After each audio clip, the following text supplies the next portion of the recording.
Hi, this is Ed, and welcome back to Global TV Talk Show. The picture is a beautiful picture. I took that last week, and that's in San Diego Harbor in a section called Shelter Island. Uh, and the scene here is a beach club called Kona Kai, and it's all real. It's a gorgeous place. As you can see, it's a beautiful sunny day. However, look at those thunderclouds building up. So we're looking east right now. And in the East County of San Diego, it's mountainous. And it's very different than being here in San Diego Harbor, different weather. And that is a typical late August scene. The moisture and the humidity is coming up from uh, Mexico, Baja, and mixing with the cooler coastal air. And it's creating afternoon thunderstorms in that part of the region. Uh, Combined with that, there's a tropical storm about 1,000 miles south from where I'm sitting in San Diego, and that's around Cabo San Lucas, on the tip of Baja. And that tropical system is moving up the coast, albeit quite slowly.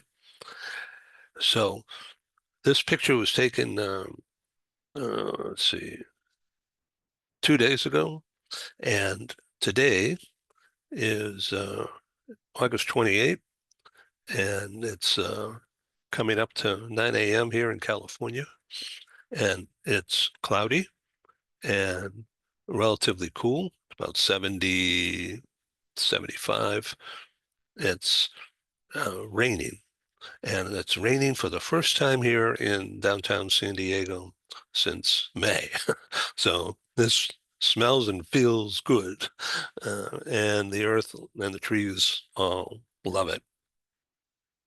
Our special guest, Jack Jampel, uh, is a friend for a long time and just a wonderful man, and has been a senior HR manager within Stryker Corporation, which is a medical device manufacturer, very successful. Jack has been with Stryker for 11 years. Prior to that, with Pfizer for 20 years. Let me tell you a little bit about Jack Jampel. I'm going to read this. It's from his LinkedIn. His specialties include strategic and functional HR, change leadership, global mobility management, employee relations, employee training and talent management, retention, not only development, but retention, taking on projects for the corporation and managing them, contract negotiations, mergers and acquisitions. Again, it's talent oriented, mergers and acquisitions. Who's going to do what? How's it going to be different? Expectations, measurement. And of course, outplacement consulting, counseling. Jack Jampel seeks and strives to collaborate and maintain effective relationships with external suppliers, global mobility, benefits, etc. Quality service is important. 100% compliance, of course. Controlling costs. A Stryker culture. This is really important to understand. Jack Jampel is a senior guy, a spokesman for the industry, and I'm going to just summarize from his LinkedIn. Strong HR leader possesses skills that C-suite He focuses in on process improvement, getting things done, teaching, collaboration. He's regarded by others as excellent. I'm really honored to have Jack Champel as a special guest on Global TV Talk Show. And he'll be joining us in just a few minutes. And I think there'll be one or two others joining as well. So I'm going to pause this and we'll be right back with Jack. All right. Hi, welcome back. This is Ed in San Diego, and our very special guest today is Jack Champel, who's a senior HR manager with Stryker Corporation, a medical device company. Jack has been with Stryker for 11 years plus. Prior to that, with Pfizer in a senior role for 20 years. Welcome, Jack Champel. Hi, Ed. How are you? I'm glad to be Great, here. Thank you. great. Thank you for your time today. So you have been producing and hosting a talk show, video conference, if you will, virtual conference. And I applaud you for doing that. I started this global TV talk show because COVID crashed into my live meeting event business that I was fairly successful at for 30 years, having produced over 300 events, some small, but some bigger, mostly US, but some offshore. We've produced events briefly here in London, many years in Paris and Geneva, Zurich, Milan, Rome, Germany meaning Frankfurt, and also in Munich, we did one there. And we've done just tons of meetings in London. Uh, Jack, tell us about your um, recent broadcast video conferences or Yeah, meetings. You had a special motif, a special way of yeah, doing that. yeah, yeah. Thanks, Ed. And similar to what you were speaking about, a lot of this really went off during COVID. I just found the need that people just didn't have an opportunity to open up, to speak about what's going on, not just in the industry, but in personal lives. I mean, if you see my LinkedIn post, you get more out of life by giving to others. And I truly believe that in our industry, and that's kind of where my mentorship has always been. And from that, what I was doing was inviting people just who just wanted to talk one on one, and I probably had hundreds of people that connected just to talk, just to see what's going on. We were going through the midst of COVID, so that's where it kind of started with. I also, along those lines, have posts that I do on LinkedIn called "The Other Side of the Coin." And those are articles where I talk about a lot of issues or things going on where maybe other people are thinking it, but don't necessarily, want to speak about it. So I bring those articles to light. They're controversial, but they create a lot of value in doing it. So that was another area. I And just then want it to just jump, if I can just jump in and introduce you to a real good friend and client, Dr. Ken Lloyd. Jack, Meet nice to meet you. meet Hi, Jack Ken. Champel. He's a senior HR manager with the Stryker Corporation, which is a very large uh, medical device manufacturer. He's been there 11 years. He's senior, quite senior, and involved in talent development and also looks over the global mobility function. And I was just asking Jack, just started a minute ago, about his own series of broadcasts. Ken has a PhD in organizational development and has been in senior talent development role in a big corporation and has been a published author. And for years, he was published by, he wrote an article, sort of like help article, like on Dear Abby, but for business, and it was published and syndicated by the New York Times Syndicate. So he's extremely adept, and he's just been a delight for me to have on these talk shows. He really brings a unique perspective. Thank Ken, you. And I'm looking forward to hearing yeah, Jack's been doing and all of his approaches that I had read about. Sounds absolutely fantastic, Jack. he has taken the high road in our, our relocation industry, if you will, talent development and moving talent to an assignment. So when you were in that senior HR role for that medical manufacturing, medical equipment, medical clothing manufacturing organization for 18 years, did you relocate people? I'd somehow say relocating people. To me, it just sounds like, yeah, we move people around. Yeah, we had opportunities for employees who wanted to work in other areas, and we'd work with them.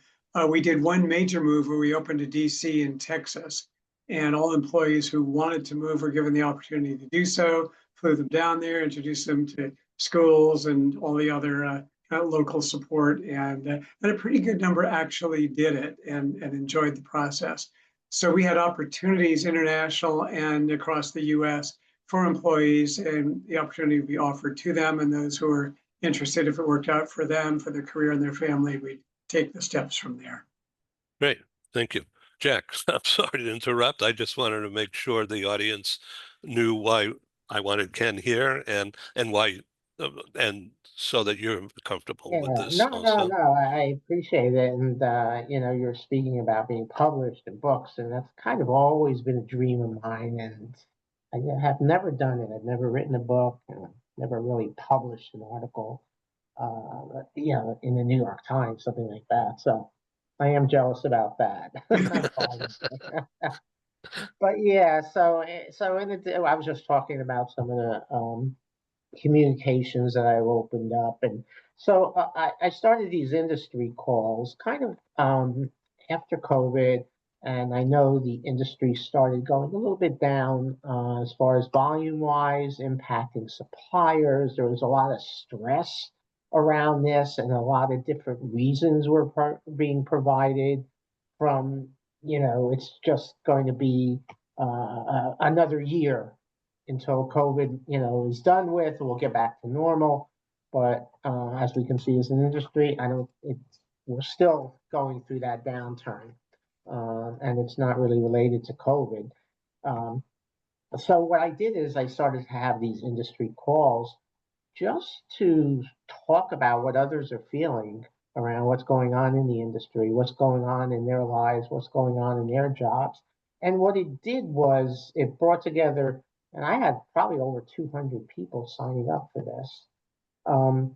It just people needed to talk, people needed to hear their issues were the same as other people's issues. It wasn't a personal thing. And I think that's what a lot of people were having problems with. They were thinking a lot of this was personal. Okay. So I think getting together as a group, it may not have been the best news that we talked about because the industry was down, but I think it helped those that were, stop blaming themselves.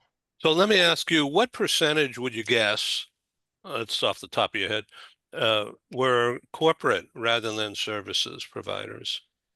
I would say probably 90% were suppliers, 10% were corporate, because I think that suppliers were being impacted more than corporate from a job position.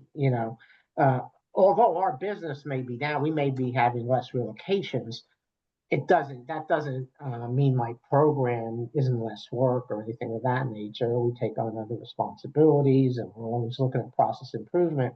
Whereas I think it was impacting suppliers, in their bottom line. Okay, where our drop in relocation was not impacting the company's bottom line. It was actually probably improving it. But these are just my opinions. So yeah, it was a lot more suppliers, and I've always been a big supporter of suppliers. I've always Indeed. said that they're an extension of our company. Okay, so whatever we can do to enhance what they're doing is a plus for me. So that's another big take that's how I see suppliers as being a partner. Did people who, and I'm not interested in names or anything like that, but just the ideas. Did people talk about this concept of providing relocated or talent that is about to be relocated and newly relocated talent plus accompanying family with coaching about how to do it when you Yeah. first land? Because a lot of people are not given that approach and it's sink or swim. And uh, that is an automatic block to a successful relocation experience. Well, it's an interesting. I have a different view when you say a lot of people say assignments fail because they don't have a good coaching experience or they don't have a good, their families are not comfortable with how it transformed. But, we toss around the word failed without really having numbers to prove it. Okay. And, that's dangerous. It's like it leads you down this road. And I'm not saying that coaching wouldn't help, I'm sure it would, or spousal support. And most companies give spousal support, but I try to stay away from something being fearful if we don't do something, okay, without metrics. And I think any good company, if you're going to add cost to a program, they need to understand the metrics behind it, why you're doing it, not just because someone said this may occur. So I've always said that metrics are so important. If you're going to talk about return on investment, companies look at their bottom line and they want to understand metrics to increase spend. Data. So Everybody's looking for data. exactly. They're Right. not looking for soft stories that say, this person won't stay or this failed because of this reason. You really have to show data. Um, so Yeah. So my thinking, I'm going to get to Ken in just a second here. My thinking is that um, people who have been relocated and survived, and their family survived, uh, hopefully intact, without mental breakdown, uh, would be excellent coaches for newly relocated people or people who are ticketed for relocation, but they haven't gone yet. To talk with, it could be a Zoom. It doesn't have to be in person, of course, to just because when people are, even in England, you'd think, well, everybody speaks English. Yeah, but they don't. It's not the same kind of English. And local cultural influences and how people are, they are almost afraid of strangers. So they're not, they may smile, but they don't welcome you. You're not in their circle and they don't need another friend. So the outsider is the expat and particularly the spouse and the kid. How do they get settled in better? yeah, no, there's definitely these services. You're absolutely right, and your good companies do provide these services, for children and doing assessments, and there's just different, you know, uh, processes on how much a company will do. I mean, a lot of companies, and I think we do it. We have a mentor, in a new country, a mentor with a family. Um, but these are not necessarily just global mobility. And I think, Ken would probably agree. It's a bigger company perspective on how you treat employees, coming to a new location. everyone thinks global mobility has to do everything. But I would challenge that, and you have organizations in talent management that need to step up as well to make sure that this talent, once we've moved them there, is being taken care of now internally in the company. Wouldn't you agree with that, Ken? Absolutely, Jack. We're talking about a culture that looks at employees as individuals and treats them with respect, trust, openness, two-way communication, understanding. So that it's not just moving parts around, or in quotes, moving resources. These are humans, lives, families, values, expectations, needs, career plans, all the way on out. And for us to be aware and understand our employees as individuals when we're making these kinds of major changes is critical for the success of the process and for the success of the person. So Jack, I totally agree. And there's not just one cookie cutter. Here's what we do.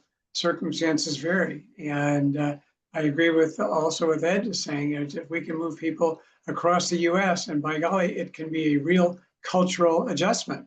You're going to move from some New England city into the deep South. It's going to be different. I'm not saying one's better than the other, certainly not, but it's different. And there are cultural aspects to it that need to be recognized. So I think you're absolutely right. And it's a very important process, very reflective of the culture of the company.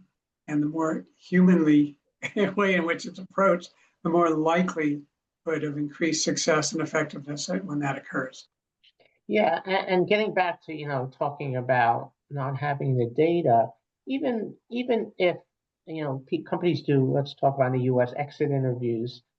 Even on exit interviews, many times employees do not actually tell the initial cause of why they started looking.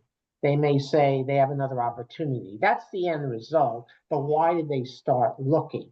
Was it to do with culture differences? You weren't being treated well, things of that nature. So, and that's where I get back to, it's hard to collect true data, because if the data show that the cultures is what's causing it, then companies would spend more money on enhancing that type of support. But as long as exit interviews showing another opportunity, it doesn't get to the real crux of why they started looking, right? So is it the same old story of not the company, but the direct boss, the direct report, the relationship between that person and me? Yeah, people don't leave companies, they leave managers. Is that kind of the Yeah, saying? And it's very true. yeah, Most of the time, that's really what the case is. So your manager is key in the success of keeping people or leaving. yeah. So uh, Lynn Greenberg, New Yorker, formed this company called PIVT, and based on her own negative experience of being a transferee in London and lost as a younger woman, and no friends, no connections. And the work was good, but outside of work, she was alone and just had a real tough time. So she invented this app and then found venture capital money to, help her survive. And it's taken off because it's serving a need. I Yeah, don't, I'm just yeah, making a comment. I'm not a yeah. No, PR person. I know her very well. I know when she first started the company, Pivot, and I don't know. It seems like our company's doing successful. It definitely, you know, provides a type of support that enhances an employee's, experience. Absolutely. Um, so it's there. I don't know. No, like I said, I don't know financially how the company's doing, but it Yeah, appears like they're doing well. yeah, yeah. So this is a new thing, and not brand new, because she's been around a few years now, but pre-COVID. But it seems it's there and it's being used. and hopefully it's addressing the need just as the PR says it is. Ken, your background, why don't you share a little bit about your background that you've shared with me and previous programs about you and talent development in an organization. Earlier today, Jack, we had an interview with a senior trainer with a military background, and he has a rigorous attitude and program, um, very people-oriented guy. And how would you compare, or not really compare and contrast with what Jack is saying about how companies, many companies aren't addressing the issues connected with relocation, and some companies are. And the fact that it's very difficult to get metrics uh, of, because people, I think, are reluctant to share information. But that's my take, Jack. Ken, I'm talking too much. Yeah, to go, no, not at all. To go to Jack's point, to make effective decisions across the board, you need to gather data. And I agree, it sometimes is difficult to get accurate data. But if we've established in an organization that we are in fact open, it's a psychologically safe place where people can express their true thoughts, we're going to get better data. And if we're finding that, just as Jack had said, now I'm leaving for a better opportunity, just this came along, that is not really helping us. It just tells us as an organization, we've got to dig in deeper here and find out more about what's really going on in this organization, and to really make sure employees understand that they can be open and honest and express themselves without fear, without reprisal. And in fact, we value that. We recognize those kinds of characteristics. And again, if we're just a top-down authoritarian kind of company, yeah, people are likely to leave. We're going to attract managers who adhere to that authoritative, if you will, authority-based kind of leadership, as opposed to building with the team. But we do want to take a look at turnover rates that we can get. There is hard data there.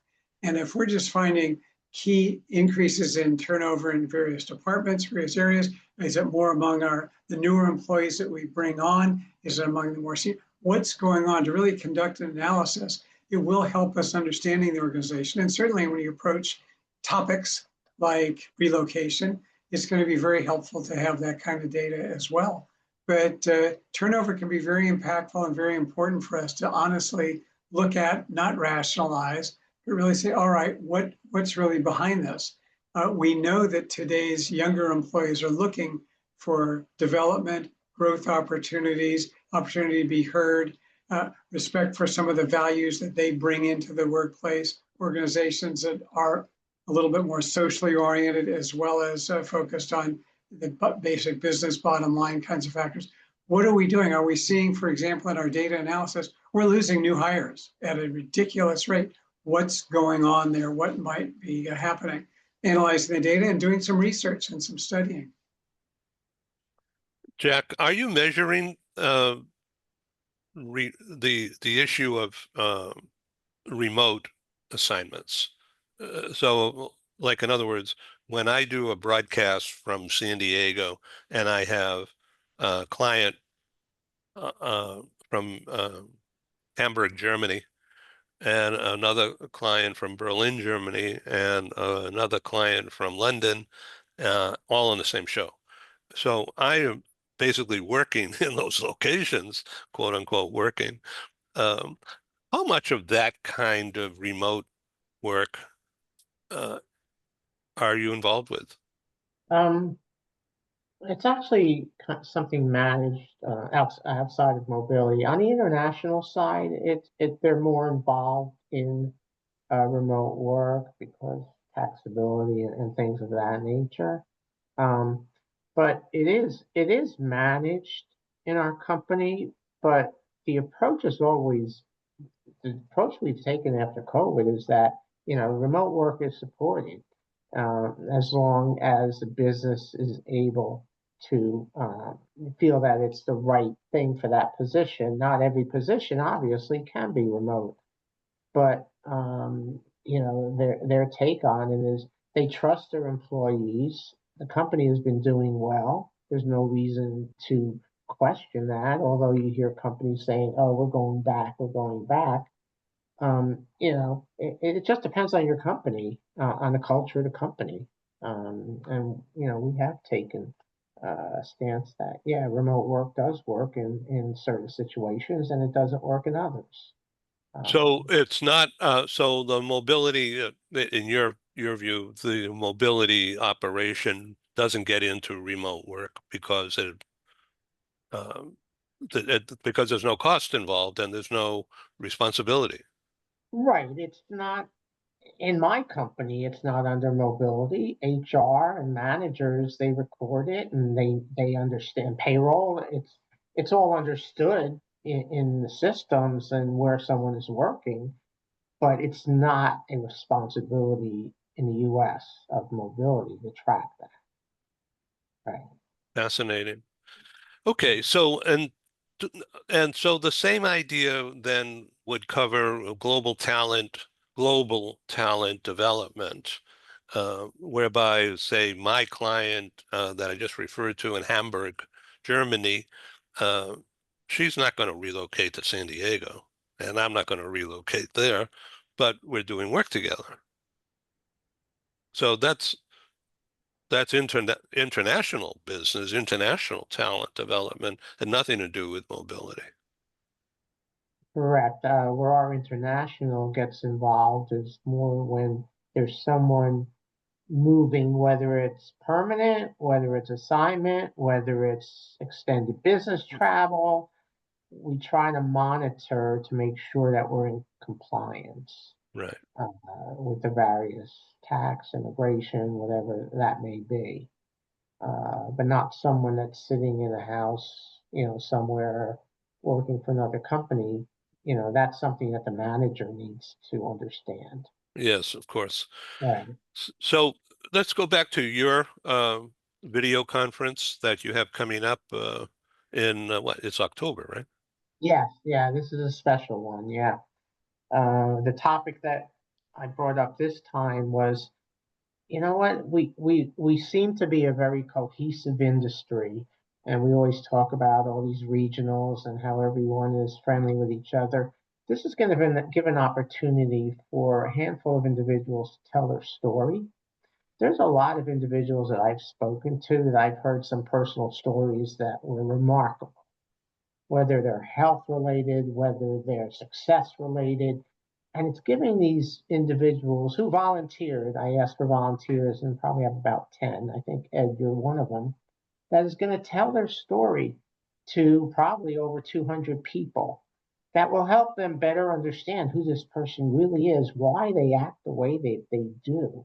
But so many times people want to tell, but they have no way of doing it.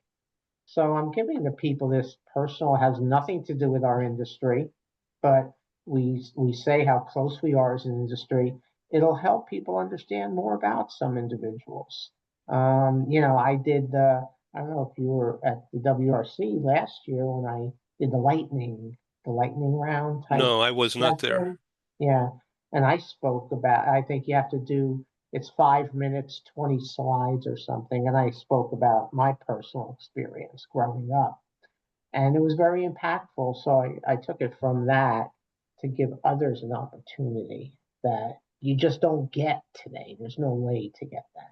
Do you, I invite you now to share some of your personal story, if you would like to do that. Okay, how about I'll just give you what my story was about, but I won't go into the details of what I did during my lightning session. My parents were concentration camp survivors. So going through what they went through and then how it impacted me coming, you know, here as an immigrant and how it impacted me having parents that were concentration camp survivors. So I talked about different parts of my life as a child and how I was different or I felt different than most people. So that kind of parental experience would certainly impacted you growing up and your attitudes and your Exactly. uh, So if people everything. hear that, right, if people hear that story, they'll more understand me of why I am the way I am. Okay. Without knowing that, you just don't know why I am the way I am. And your slogan about giving, Yeah, right. being Giving more helpful, to others. right Right. up front. That is your signature line. Yes, yes. And actually, this year I've been nominated as the WRC has a new Influencer of the Year award, Industry Influencer of the Year award. I know I've been nominated for that, so keep your fingers crossed. Well, I'll vote for you, but so Ken, I think you would like to comment on what Jack just said. Well, I'm obviously very moved by the fact that you're a child of survivors. And I have friends who are in that similar position. And it's something to really talk about. It's so important, particularly what we see going on in the world today. And it's quite moving. I mean, my heart is there. You know, Appreciate my it. family emigrated out of Germany generations ago, and yet I know that during the war, my grandmother's family was helping, literally sending money over to Germany to pay to help get Jewish citizens out of Germany. Uh, it's very moving. It says just so much about you, and I can see that among other things, without even knowing you, I know this has led to just this great humanistic passion that underlies what you do, and this whole And the notion. roles that you're playing, Jack, I was like, Exactly. it's a perfect fit. Yeah. Right. I Whole appreciate concept. that. I was just saying this whole concept of choose life, and my goodness, you've brought that in, and I sense that there's a spiritual aspect to you, and I sensed it even before you mentioned your background. You have a gift that reaches out to people. It's a very caring gift, and I think that that's just part of what's just made you as successful as you are. And somewhere, Jack, there's a book there. I'm telling you, you've got one. So keep thinking on it. I know, and that's the one goal that I just can't seem to get. Well, we know a coach who does that. His name is Steven. Oh, I mean Paul Falcone. Yeah, we've got the best of the best available if you would like an intro. Ken, thank you for your time. This is the second show Ken has been on today, but there won't be any more today. Jack, thank you very much for the opportunity to participate in your talk show. Um, would it be okay if I just tell the story about my previous live conference business and how COVID impacted me, and then the mechanics of me starting TV talk show on March 1st, 2020? Absolutely. People, they know your name, and that happens a lot with individuals. They know the person's name or they know the business, but they don't understand what that business is. So it's definitely, you probably get more participation, understanding what you do. Yeah. And Absolutely. what's the time frame? How much time? I'm looking, probably no more than 10 minutes, Okay. if we have quite a few people, so up to Yeah. 10 minutes. Yeah. Good, good. Well, I'm really honored to be able to do that. Thank you. Okay. Yeah. All right. I appreciate you, Jack, sharing all this information and look forward to being of service to you and Yeah. your mission. And Great. I will introduce you to a couple of guys who are uh, extremely knowledgeable about publishing I a book. appreciate that.